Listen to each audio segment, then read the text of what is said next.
మహబూబ్ నగర్ జిల్లా సైబర్ జాగృత దివస్ సందర్భంగా జిల్లా కేంద్రంలోని ఎస్విఎస్ వైద్య కళాశాలలో మహబూబ్ నగర్ జిల్లా పోలీస్ శాఖ ఆధ్వర్యంలో సైబర్ నేరాలపై అవగాహన కార్యక్రమం నిర్వహించారు.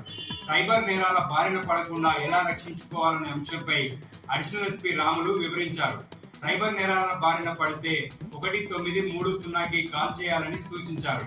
ఈ కార్యక్రమంలో 350 మంది వైద్య విద్యార్థులకు సైబర్ భద్రతపై చైతన్యం కలిగింది. యువత సైబర్ నేరాల బారిన పడకుండా ఇలాంటి కార్యక్రమాలు విస్తృతంగా నిర్వహించాలని కోరారు. వనపర్తి జిల్లా విద్యార్థులను ప్రోత్సహించి వారిలోని నైపుణ్యాన్ని వెలికి తీస్తే ఎన్నో అద్భుతాలు సృష్టిస్తారన్నారు మాజీ మంత్రి నిరంజన్ రెడ్డి. జిల్లా కేంద్రంలోని సివి రామన్ టాలెంట్ స్కూల్లో నిర్వహించిన వైద్య విజ్ఞాన ప్రదర్శనను ఆయన ప్రారంభించారు. తెలంగాణ సంస్కృతులను, వృత్తి నైపుణ్యాలను ఆధునిక జీవితంలో ప్రజలు ఎదుర్కొంటున్న పలు అంశాలపై విద్యార్థులు రూపొందించారు.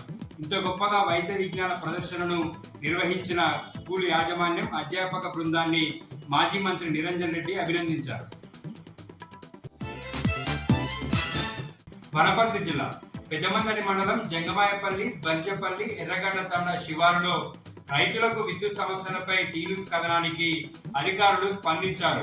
విద్యుత్ సమస్యలతో ఎండిపోతున్న పంటలు, పశువులకు మేతగా వరి చేనులు అనే వార్తపై విద్యుత్ అధికారులు స్పందించి ఇవాళ ఉదయం 5 గంటలకే పనులు ప్రారంభించి కొత్త విద్యుత్ లైన్, ట్రాన్స్ఫార్మర్ బిగించి రైతుల సమస్యను పరిష్కరించారు.